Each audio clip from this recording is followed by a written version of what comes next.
You're listening to Range Minded from Independence Indoor Shooting. This is episode 112, where we catch you up on some current events going on in the gun world, including rumblings about banning pistol braces, new gun control bills, and more.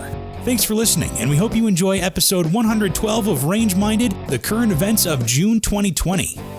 Hello and welcome to Range Minded from Independence Indoor Shooting. My name is Mark Long, and I am blessed to be joined again by... Oh yes, once again, Steve Zimmerman. In person, in the flesh. In the flesh. Yeah, well, I'll just fully admit it. We had to redo this one because of some technical issues, but... Let's just put it this way. We recorded probably 15 minutes, and then Mark realized he may have... I made a mistake. He missed a button. One out of over 110 episodes. So basically, we went through a few things, and then Mark's like, hold on. Just wasn't sounding right, and sound quality is my thing. So right now, my job is to make him feel completely embarrassed about the mistake that he made. I feel like I'm turning redder. So. Yeah, well, you know. And it's just the two of us, too.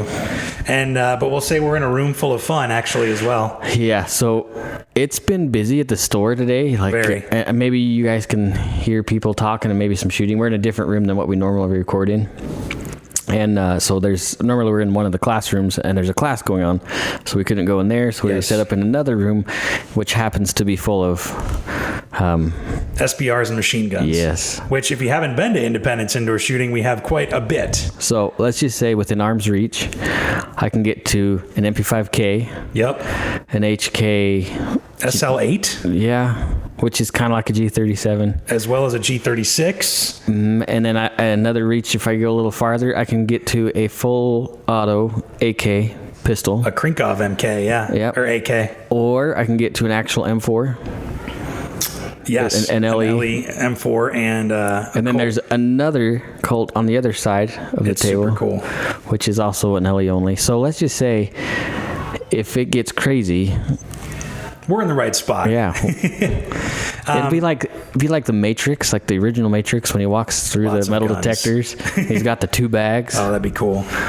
And the duster. And the only difference is if somebody shoots back, they're not just going to be hitting the walls around us. No, we can't dodge bullets. No. Well, we can stay concealed or covered, but yeah. But no, eventually, hopefully down the road, you should be able to fire these bad boys. I hope so. I'm not quite sure. This was kind of a surprise to both of us as we walked into this room. It's probably one of the better surprises. And we gathered some intel on the situation. So maybe it'll be something that will be available for fun things. Yeah, maybe a little while, but there's definitely cool to look at and cool to hold. So yeah, and we've talked about the process. Maybe we haven't about doing some full auto stuff with the ATF. It is time consuming, even for dealers. It is a nightmare. Yeah, so we're not any more special than waiting for a suppressor and SBR. It takes some time. But that's, I guess, one myth that maybe people think, that even people who have been in the gun world a little bit know, and maybe not know, that you can get full auto. It's SBRs. It's not illegal. Yeah, it's just like anything else. It's just extremely controlled. Yeah, it's cost prohibitive because there's so many and you got to fill out a lot of paperwork, even as a dealer. Yep. And they're not cheap. Some are cheaper than others. Some are really cheaper than others. But it just depends on if you keep your eyes open for that and you have a fair amount of money anyway. Yeah, it's an expensive hobby. Yeah. Most people, and maybe we have talked about this, most people do something like that for an investment.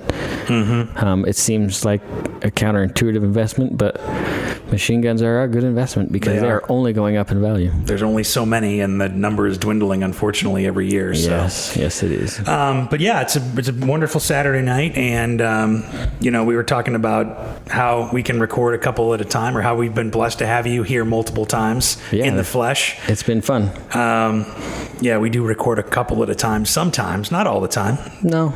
Usually, if I'm in town, we try to get as many done as possible. Maximize our time efficiency. So, but there's a lot going on in the gun world amid, a pandemic. Not just me being in the store. There's a lot going on that's actually important. Other big events going on, and we want to talk about those because in addition to educating you, we wanted to inform you about what's going on in the world of guns as well. So, correct.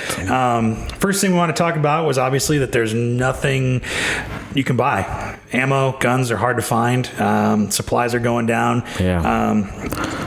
Talking about supply and demand a little bit. And it is extremely frustrating, especially for those of us that have bought ammo for a long time and felt like it was readily available, and all of a sudden panic buying starts and there's just nothing to buy. And when you do find it, it's not as affordable as it used think it should be, or at least it used to be. But you got to really understand that it's all about basic economics and supply and demand. So as people are buying more things, there's less of it on the shelf. Our costs go up, and that's one thing that people really need to understand is our costs go up. It's not like we're just gouging because we think people are going to pay it.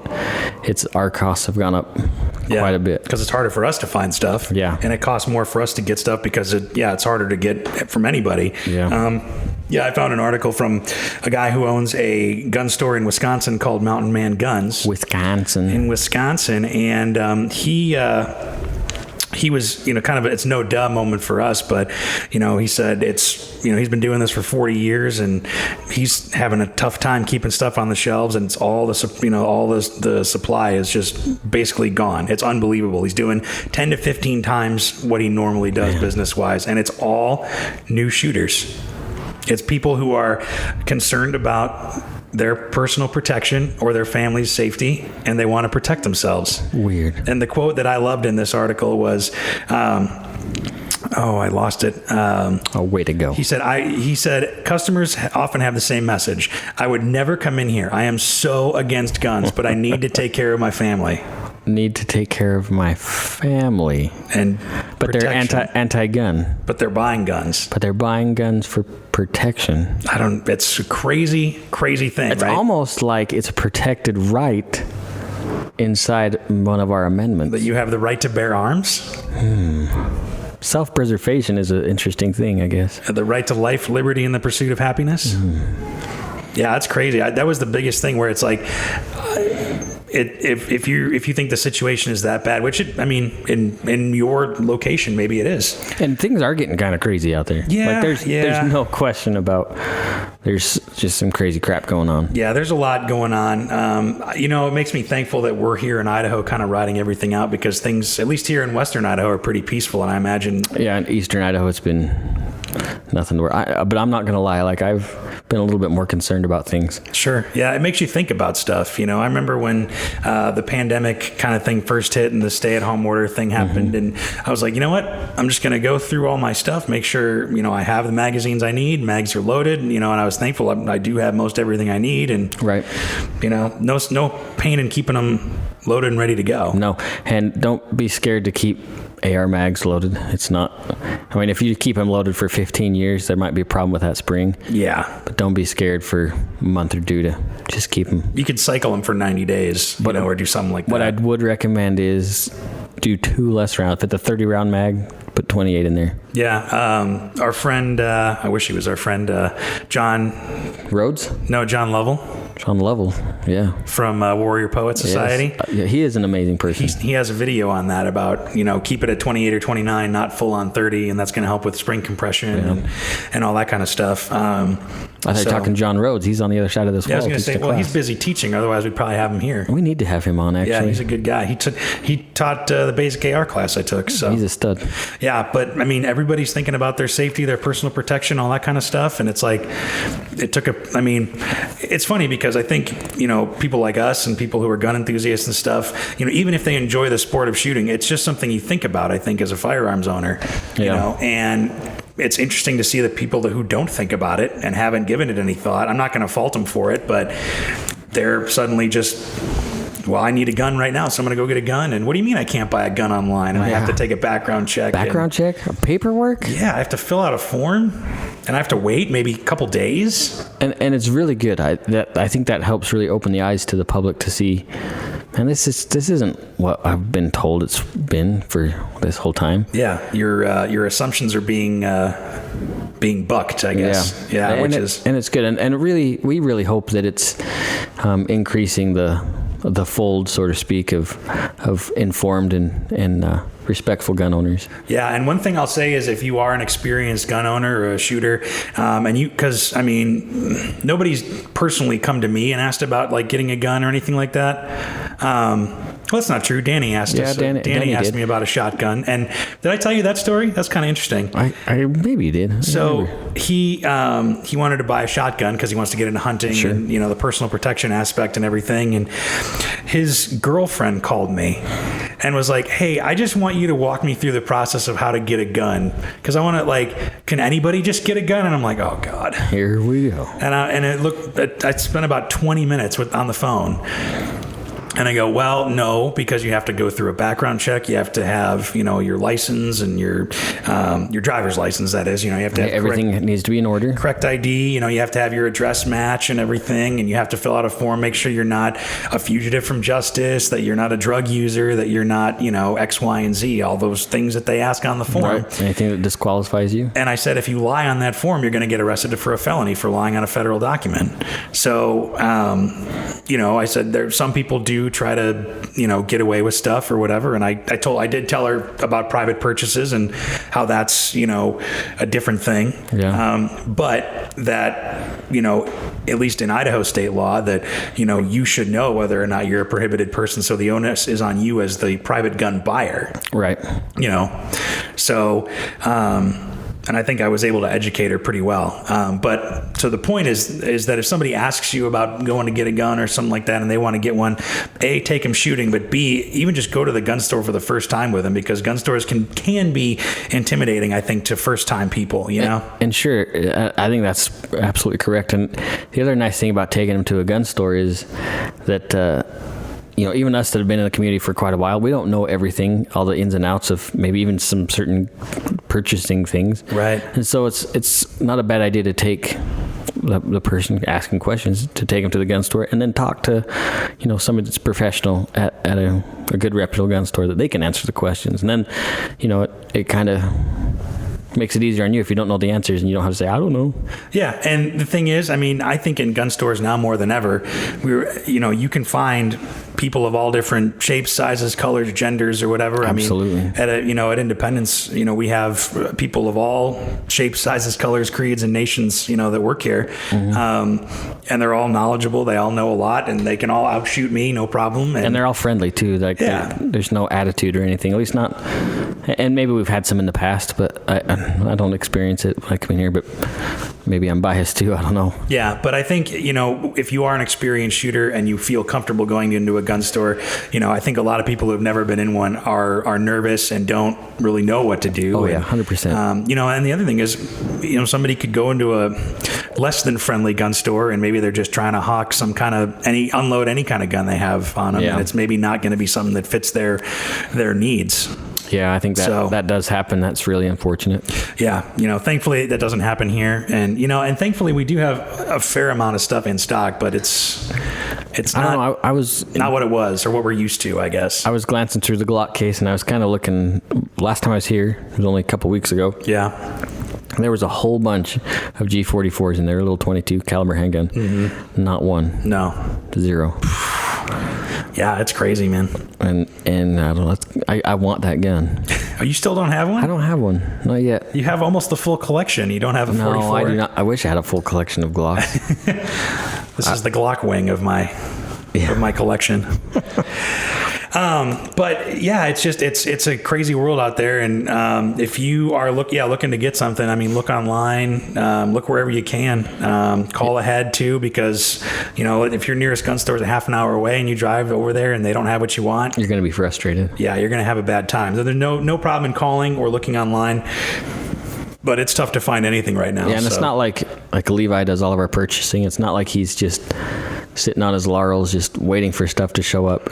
We've got orders out on all sorts of different things, but when distribution says, yeah, I've got 6,000 other stores looking for the same thing across the country, and we're trying to do our best to make sure that you get one or two. Mm-hmm. Just be patient.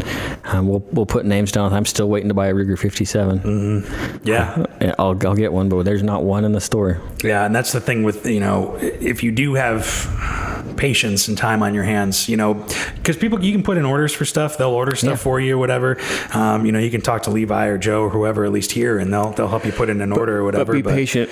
But yeah, and don't take it out on them. That's for sure too, because it's the industry. It is really frustrating, but right now that is just the nature of the beast. And the other thing with background checks too is that theirs are even taking longer because somebody told me, or I read, it was like in the branch of the ATF where they do the background checks, there's literally like 15 people. Yeah, there's 40 people or something. Like, you'd think it'd be like, it's one of like from the movies where it's like a vast hallway of 100 people or 1,000 people, like all on computers.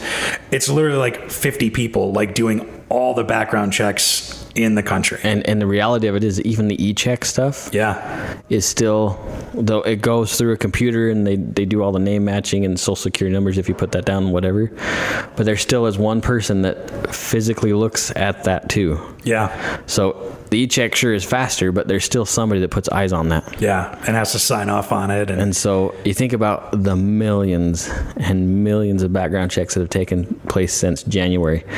Millions. Literally millions. I mean, it's what, 2 million, I think it was 2 million per month in March or something, in April or whatever. Some of the highest in 15, 20 years. Yeah, so that kind of a workload for them is going to slow them down. Yeah. And it is making background checks take a little longer. Well, and you know what else is fun? Because, you know, it's coming up in, 4 months? Oh, what's that? An election.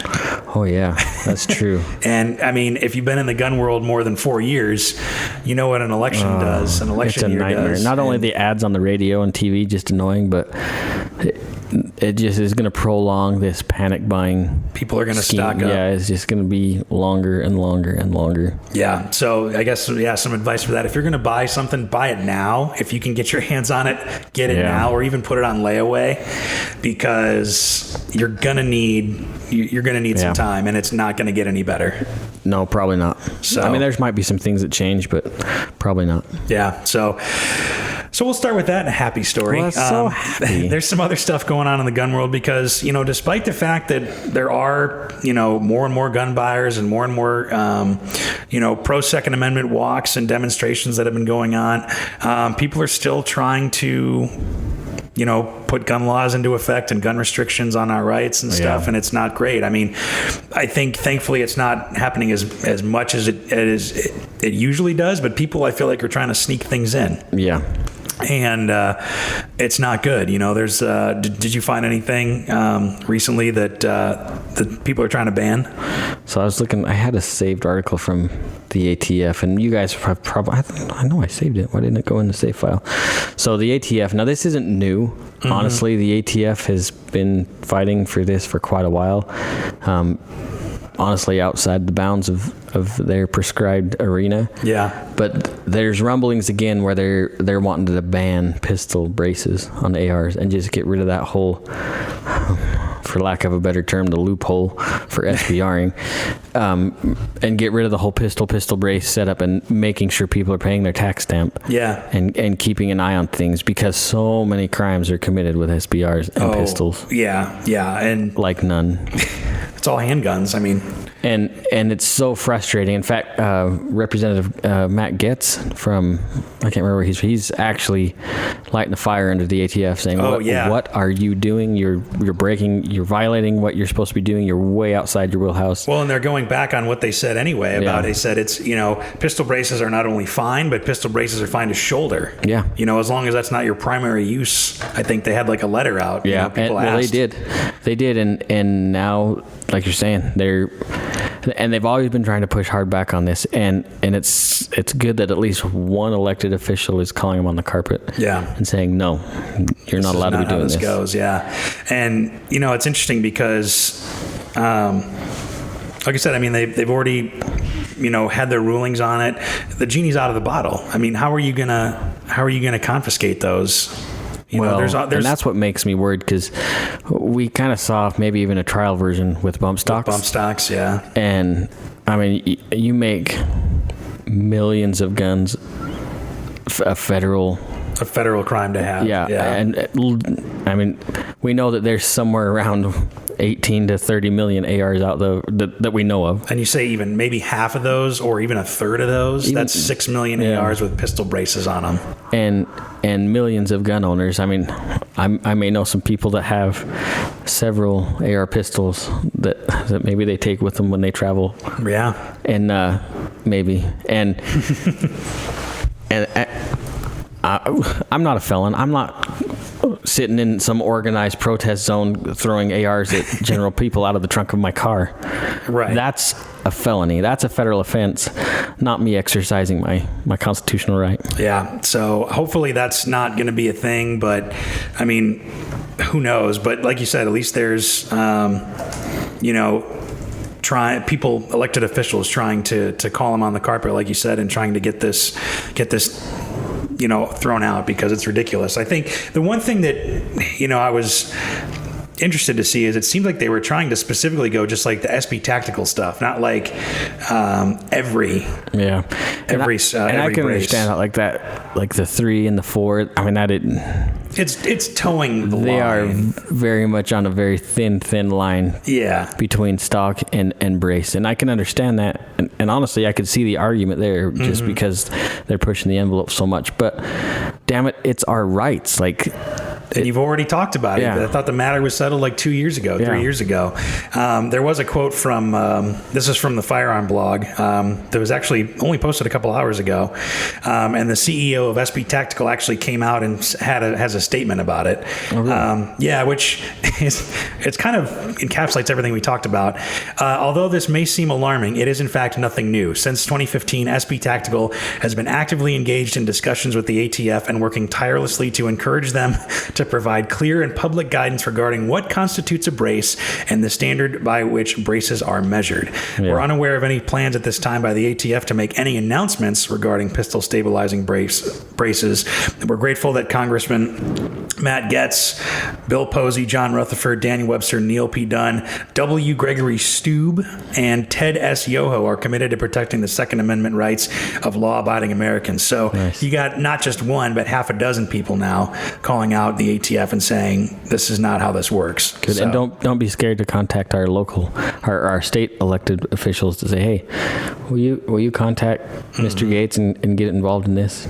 Yeah, and the other thing is, people are. It's not even that the ban thing. It's they're trying to do it secretly. Like this is kind of coming out of nowhere. Well, and it was really a lot like the bump stock thing, where it's just like, oh, surprise, the president said this. The ATF really approached him about it, and now it's a law. Yeah, they're not a governing body. Like they're do an not enforcement make laws. Agency, and so I guess they are a governing body, but an enforcement, not a law creating agency, and way beyond their purview. Yeah, so hopefully it kind of goes away and I think it'll be a constant fight. Yeah. I mean, it sounds like SB Tactical's been fighting against stuff for 5 years now. And good on them. The line that was interesting to me, we're working tirelessly to encourage them to provide clear and public guidance because they're, the ATF's been going back and forth about this is, it's cool to shoulder your bump stock your pistol brace.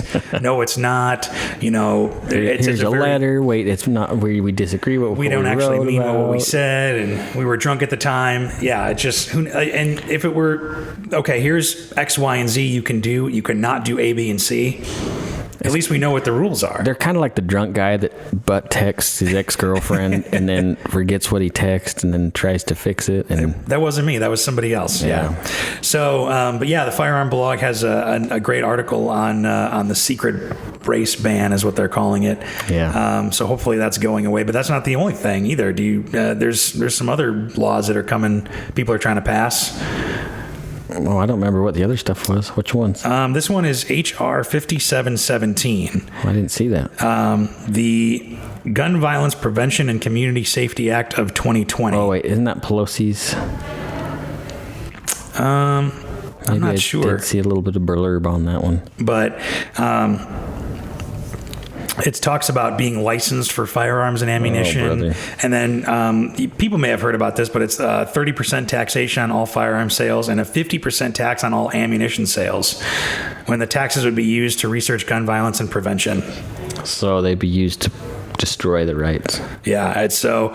yeah, why didn't I see that? I didn't see that. I'm sure there's some more stuff going on, but this might be a couple months. This may be a month or two old, but I think it's still very relevant. It's still very relevant, and this article is from March 29th. That was as soon as the COVID stuff was happening. What a coincidence! And it's people are still going to try to run their agendas. no matter what's going on in the world. That's kind of the reason I wanted to bring it up. And it's really frustrating too. Like recently we've seen the Supreme Court make some pretty amazing changes or interpretations of law. Yeah. Agree with or disagree with, it's up to you guys. How, in my opinion, in your opinion, differ. Making some landmark decisions either way. Either way, they're big, they're monumental. But yet they have chosen not to take any Second Amendment related cases. Yeah, you mentioned that they're not even, they're kind of pushing them, kind of kicking the can down the road, right? And I can't decide if this is a good thing or a bad thing. Yeah. Because I can't help but think that maybe those air quote conservative appointees, maybe they're not as conservative as what we were thinking they are. So it might actually be a good thing that they're waiting. It could be, yeah. I mean, but we don't know. We don't know. It's an election year. And I have a hard time with them too, because they're not supposed to be. I really feel like they're legislating from the bench, and maybe that's my conspiracy side of me. So I don't know. That's a whole nother conversation, I suppose. Yeah. So, but just the fact of the matter is, people are still going to try to sneak stuff in. Oh yeah. And I think, everything is important right now, but I mean, just with all the stuff that's been going on, I think the Supreme Court probably has just been looking at like, what's the most important thing? Yeah. And that might really be the case. And, and it's really easy for us that we don't see the whole picture, being like, oh, look, they're being lazy and they just want to talk about these 5 cases that are going to make them in the middle of the news cycle, sure. and which may or may not be true, but yeah. But I mean, the fact is that people are still trying to restrict guns. I mean, and restrict your access to guns and ammunition. And can you imagine a 30%? I mean, guns they're mostly not cheap anyway. No. You know what I mean? And so can you imagine a 30% tax on, like I may or may not have just, procured another firearm. May or may not. And a 30% tax on that would have been, a whole nother. It would have been a whole nother box or case of ammo or something. And we talked about this quite a while ago, that firearms are the most regulated industry in the United States. Yep. The most, bar none. Way more regulated than alcohol, whether people want to believe it or not. Cars aren't as regulated as firearms, though vehicle purchases are pretty regulated. Yeah, and the standards that that manufacturers are held to, but every step of the way with firearms, there's a regulation, there's a rule, there's a law. I mean, from design, because they have to meet ATF approval, they have to submit that design to the FTF and get approval. Yep. And get there. You're a good boy. You can keep going. And then after manufacturing, the ATF has to say, yep, you can give that to distribution. Or you can sell it to civilians. Yeah. First, yeah. That's true. Yeah, it can be sold to the civilian market. And then once distribution gets a hold of it, they have to have the ATF's approval to move it to a brick and mortar, an online store. And those stores have to have a federal firearms license, which they pay for every year. Which is not cheap. Right. And then once a consumer decides to buy it, the ATF has to say, okay, you can have that. Yeah. Every step of the way, it is extremely regulated, despite what you might hear or believe.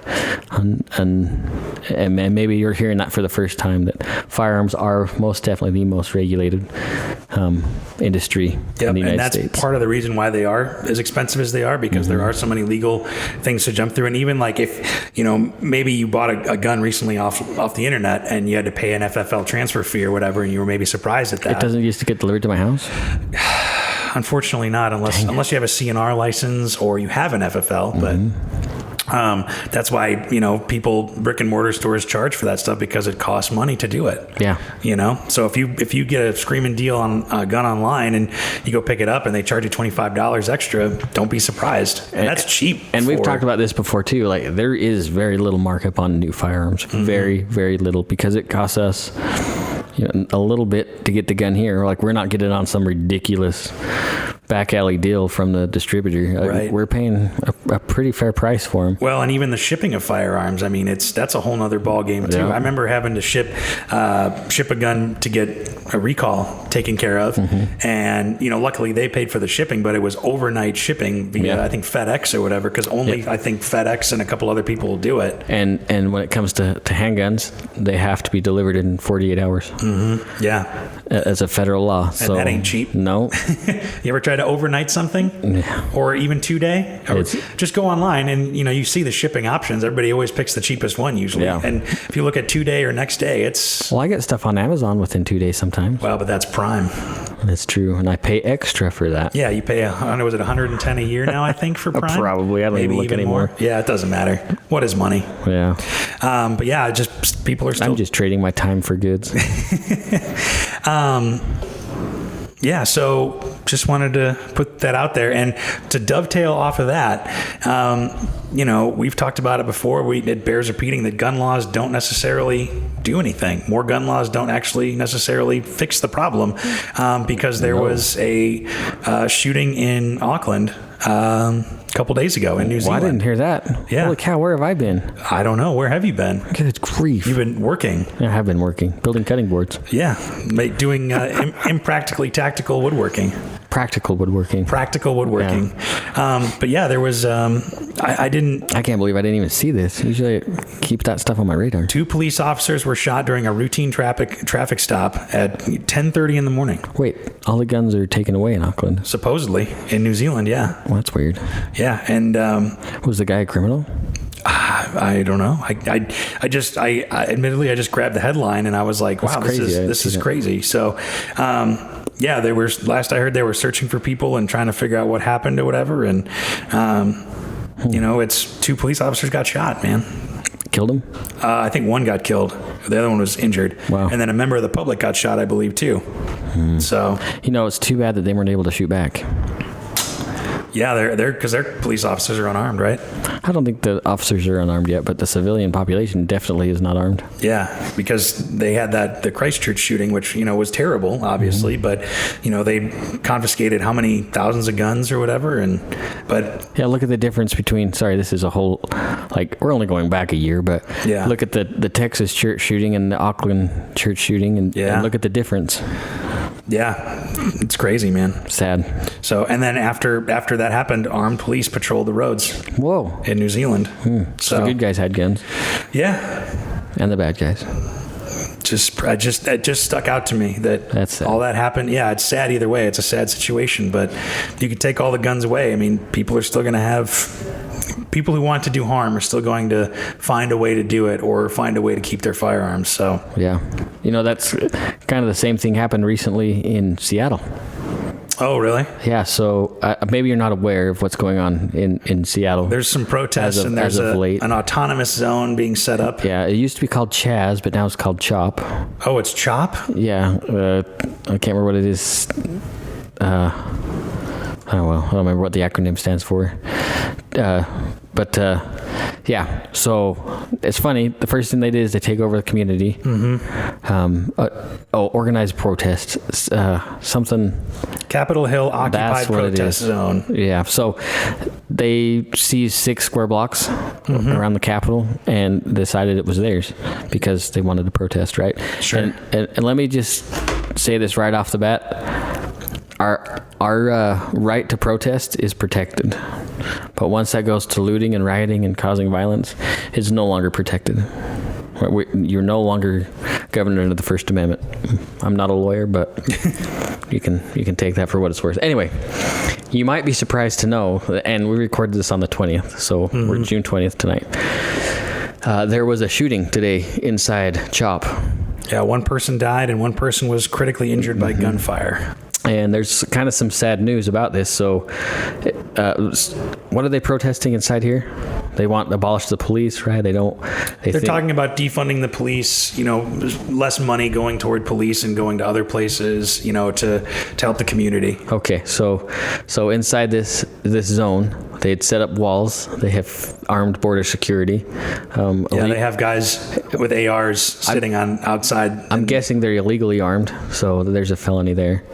Nonetheless. So after this shooting, the first people they call is the cops. That's ironic. There's a little bit of irony there. But when the cops showed up, they wouldn't let them in. and the cops, they eventually got their way in. They investigated, but they wouldn't even let the folks inside shop wouldn't let EMS take them to the hospital. They drove them to the hospital themselves, and because of that, one person died and the other one is critically injured. Man, do you know how this started? Like, that's my big thing. Like, well, it happened at 2:30 this morning, Saturday morning, but what we don't know is why. They don't know why yet? The police are investigating, which is good on those cops for being inside that zone investigating. But that's crazy. Yeah. I'm worried, and we were talking about this off air a little bit. I'm really worried that there might be some extremely pro Second Amendment folks that want to start some trouble there, and that would be, I think, the wrong choice. Yeah, escalation is not the way to go. Yeah, in this situation. There's some better ways to handle this, and but causing trouble is not going to get our voices heard. It's just going to get people hurt. Yeah, it's sad either way. So even in utopian societies, violence still happens. It's going to happen no matter what, no matter where you are. Yeah, people are bad. Well, not all people, but bad people make bad decisions to hurt innocent people, and it's going to happen no matter what. Yeah, and bad people can be anywhere. I mean, I think, in there, and, bad people, taking advantage of a situation and looting and rioting, or, it doesn't matter what side you're on of any of this stuff. Absolutely not. There are people who are going to take advantage of a situation, or people who are going to try to exert power over other people in any situation.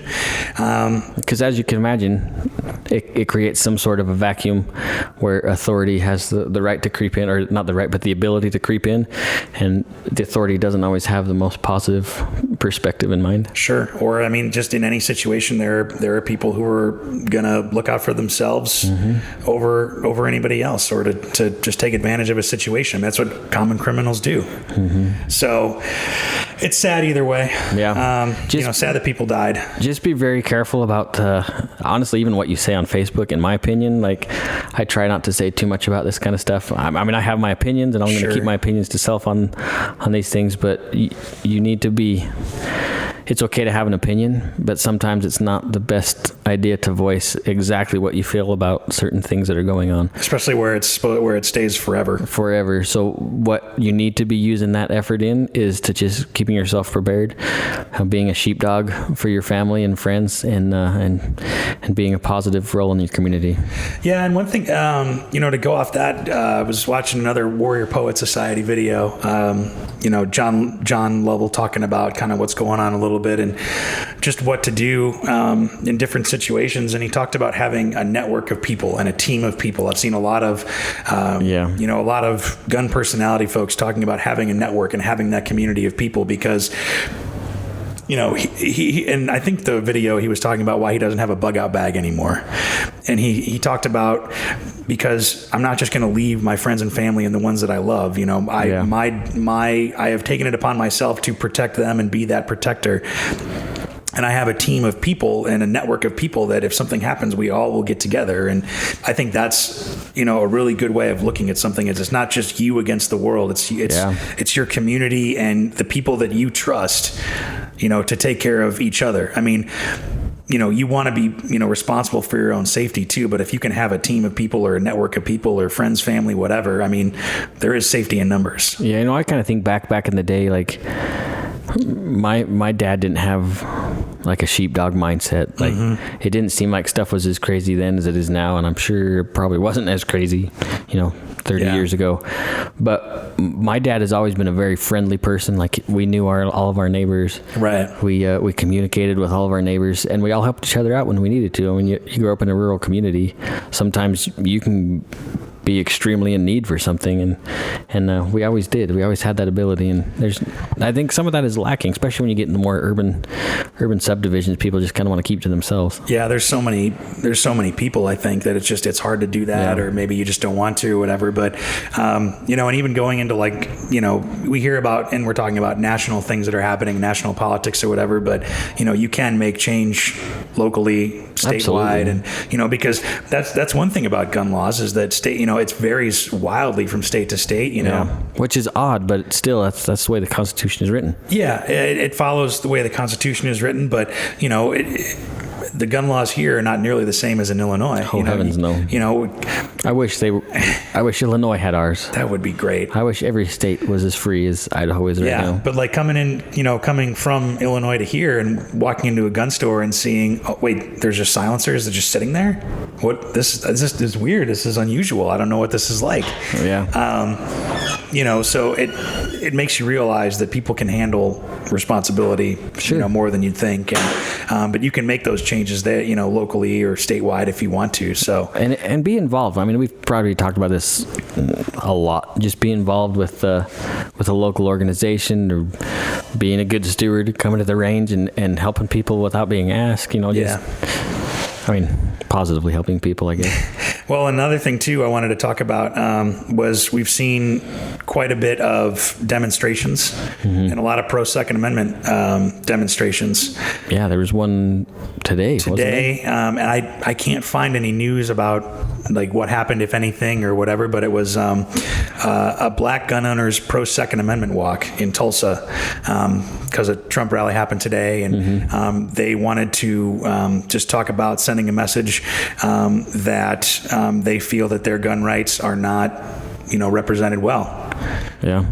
So I taught a class today. I taught an RSO class, and we got on a pretty in-depth conversation about the NRA. So somebody wondered why I have a little bit of animosity with the NRA at times. And when we're not going to get into the weeds on this. That's one too much. That's a whole other story again. So, but one of the students asked, well, what's the deal with the NRA, right? And so we got talking about it, and one of the other students was like, well, the NRA's been around for a long time. It's the oldest civil rights organization in the United States, if you knew that. And they also helped minorities and slaves defend themselves with firearms against the South. So, I mean, they have a deep-rooted history with blacks and minorities, and people need to really understand that it doesn't matter what color you are. Guns are the least biased thing out there in the world. Yeah, guns don't care what color you are. They don't care, what sex you're attracted to. It doesn't matter. It's afforded to every citizen in the United States. Yeah, and we obviously agree with that. Yeah. Doesn't matter 100%. What color you are or what, as long as you're an American citizen and can legally own a firearm, we support you. Yeah. Oh, yeah. But the quote that... I want to get this guy's name, Omar Chapman, who was one of the guys who organized this pro-gun rally. He says, as an African-American, it's important to send a message to the governor and president that we aren't going to allow people to come into our communities and brutalize us. Fantastic. That goes for corrupt police officers, white supremacists, and criminals. Criminals have no color. It doesn't matter if you're a black man, white man, Asian, or Hispanic. If you come into our community, know we are armed. That quote is gospel. It's good stuff. That is awesome. And good on him.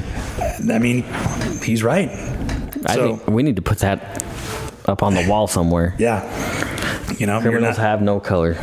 So I think, and I'm hopeful that, firearms ownership and all that is becoming more prevalent with this, and it's going beyond, race, creed, color, sex, any of that stuff. It's more people of different backgrounds are getting into firearms, because I think we've talked about it before. That's what the firearms community needs. Absolutely. So, and if you are a listener and you might be gay or lesbian or whatever, and you might feel intimidated to come, don't feel intimidated to come to our store. We're not going to judge you in any way, shape, or form. Like, if we could have the Pink Pistols come in and start a chapter in here, I think that'd be awesome. Yeah. Maybe we can get somebody from an LGBT gun rights organization on the podcast. That would be. And maybe if you're on the other side of the aisle, you might be surprised to know that there is a huge pro Second Amendment LGBT community. I can't even speak. Yeah. Again, we're all citizens of this nation. It doesn't matter. We all have the same rights, just like the right to protest, the right to free speech, and the right to keep and bear arms. So I think we'll end on that for this one. I got a shout out though. Oh yeah, that's right. So now I lost. I got to go back here. I'll roll this back into how it's it makes sense. Yeah, well, I'm digging this up. If you have any comments or questions or anything, or any stories or any gun news that you want us to cover too, you can let us know. Email us podcast@iishooting.com, or you can message us on Instagram and Facebook at Range Minded Podcast. Yeah. Just like we had a listener message us a little while ago. So I don't know if you guys remember, we talked about the guns that got away a couple episodes ago, and I mentioned a Nagant revolver. And if you're curious what a Nagant revolver is, just do some Google research. It is quite an interesting firearm. Yeah, it's cool. I wouldn't mind having one. Yeah, it was cool. I should have never let it get out of my hands. But it's, as far as I know right now, there might have been another one out, but it can be suppressed. It's a revolver that can be effectively suppressed. Anyway, this young man named Wesley Abshire. I can't even read his name. Abshire. Sorry, Wes. So he apparently used to work with Alexander. Alexander, yes. And Gemtech, and they actually did suppress one. And he was wondering if this maybe have been my gun that got away. Right. And I'm trying to think back. I'm pretty sure that trade happened post Gemtech with Alexander. So that may not have been my gun, but it is the same. But he thought of you, and he's a listener. So and that's good. Thanks, Wes, for messaging us. Like, it's awesome hearing from people that actually do this. Maybe he's one of 6 listeners. I don't know. I know for a fact we have more than 6 in many countries. Yes, we are international, but we always a big deal. We always love hearing from you. So even an episode suggestion or any kind of feedback, let us know. Podcast@iishooting.com for email, or on Facebook and Instagram @Range-Minded Podcast. So, and we'll be a little better on Instagram stuff. Like, it's that's been a kind of struggle for us, but we'll do better on that. I try to do as much as I can on Facebook. You're good at it. Yeah. So I've been busy this last little while. Yeah, it's a good thing. So I did post a meme today, if that counts. You're great at posting memes. That's everybody's loving it. So, all right. Well, we'll thank you for listening. We'll talk to you next time. Thanks, guys. Be safe.